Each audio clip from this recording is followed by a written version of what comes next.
Así que vamos a ver cómo guiamos con esto aquí. Bueno, algo que debemos saber que acerca de la acetilcolina es uno de los primeros neurotransmisores que se descubrieron y pues es característico de lo que es el sistema nervioso central y el periférico. Y esto pues hasta el momento se ha encontrado en mamíferos.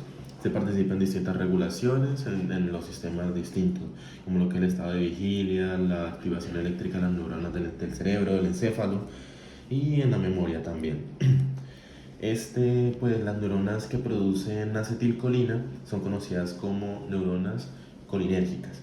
Y estas pues lo que hacen es pueden también producir receptores de acetilcolina para la recepción de estos que son conocidos como receptores colinérgicos.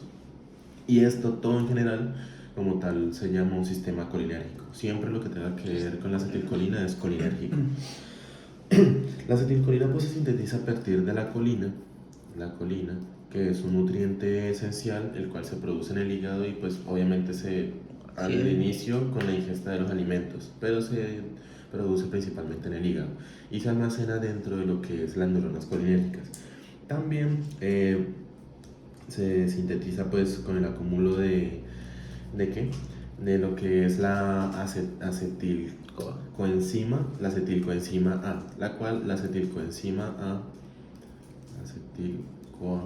se produce en lo que es en la mitocondria. Y esa mitocondria, pues la acetilcoenzima A se puede producir de manera intramitocondrial o extramitocondrial.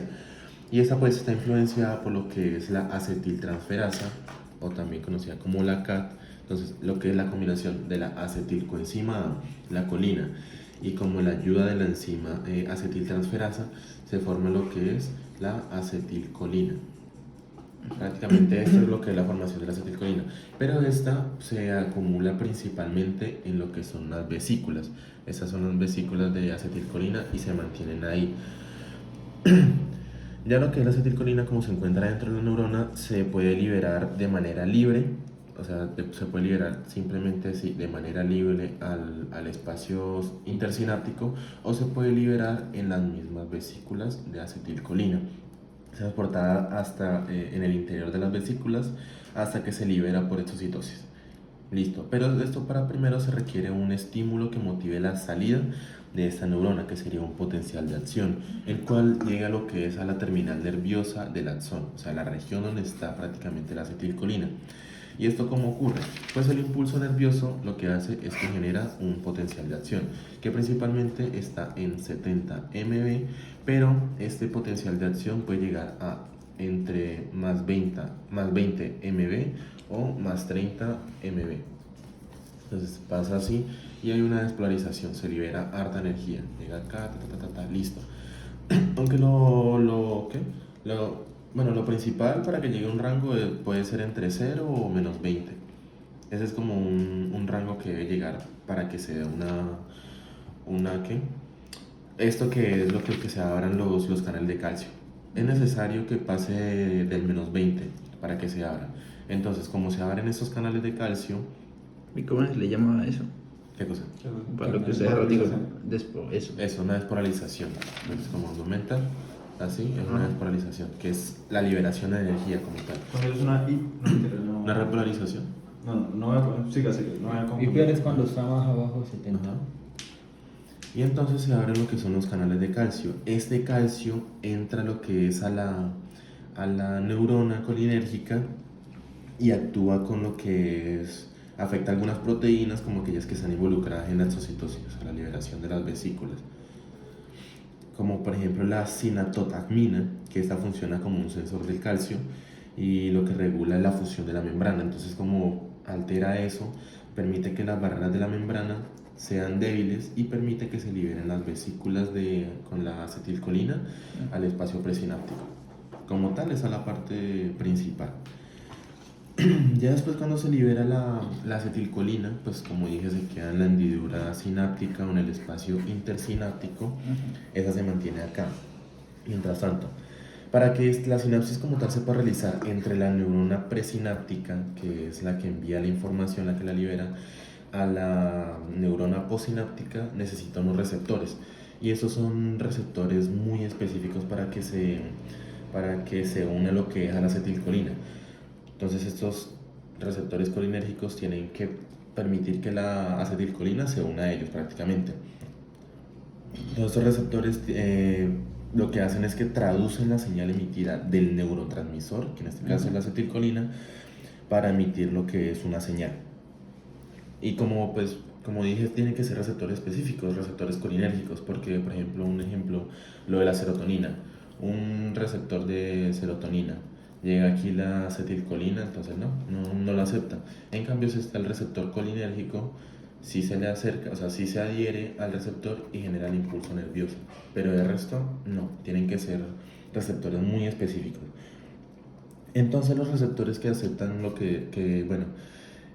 sí, que aceptan lo que es la acetilcolina son los dos tipos, que son los muscarínicos y los nicotínicos. Los nicotínicos hay dos tipos, que son los que transportan iones. Pueden ser iones de calcio, de potasio, de cloro, los de sodio también. Son los que siempre los nicotínicos son los que interactúan con los iones.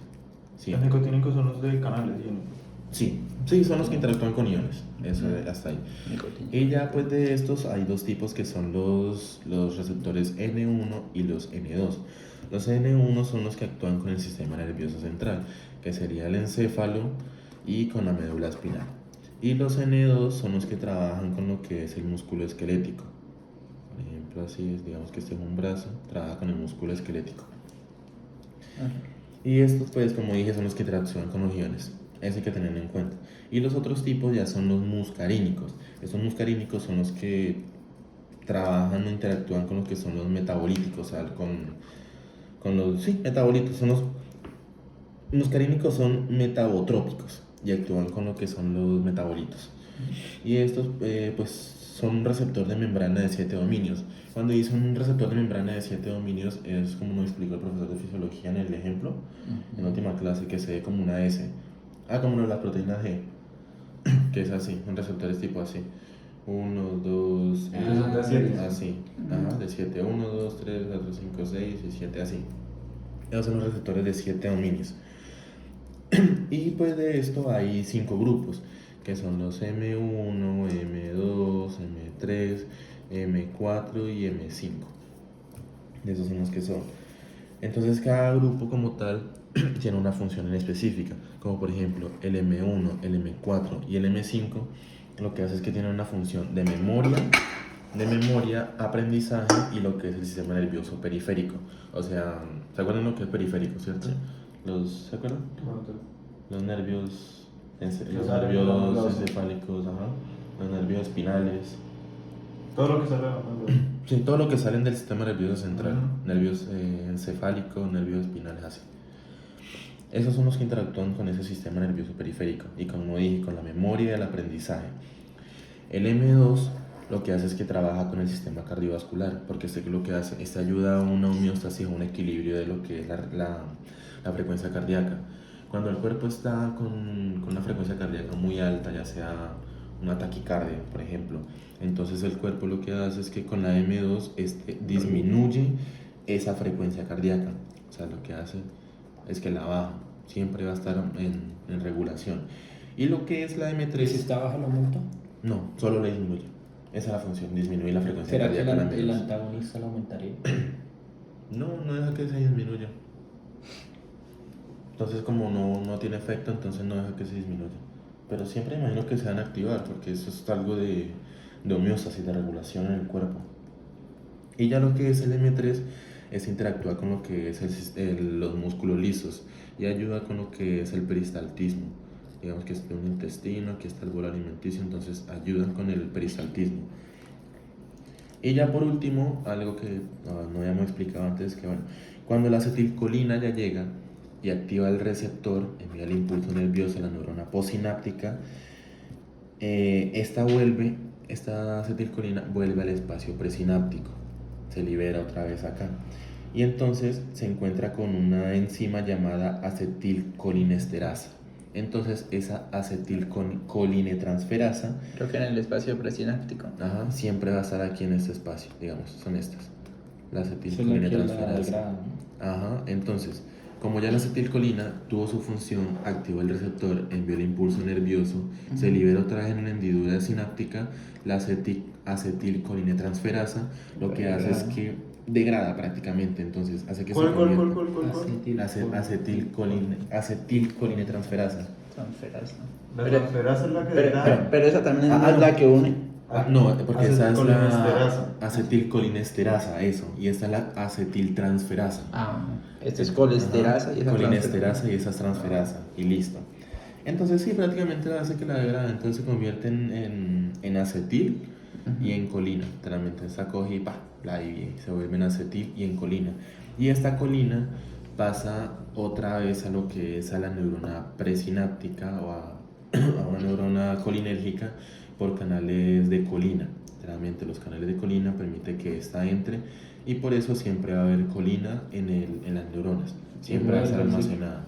Y vuelve el ciclo otra vez. La mitocondria produce acetilcoenzima, se une con la colina, ayudado con la enzima, con la acetiltransferasa, se vuelve acetilcolina, se almacena en vesículas que se pueden liberar por exocitosis o de manera libre, activan los receptores, genera el impulso nervioso, se libera otra vez, la acetilcolinesterasa la divide en colina y en acetil y nuevamente así es un ciclo constante. Y ya dependiendo pues a qué receptor active, si es nicotínico, muscarínico, entonces ya genera como la función como tal.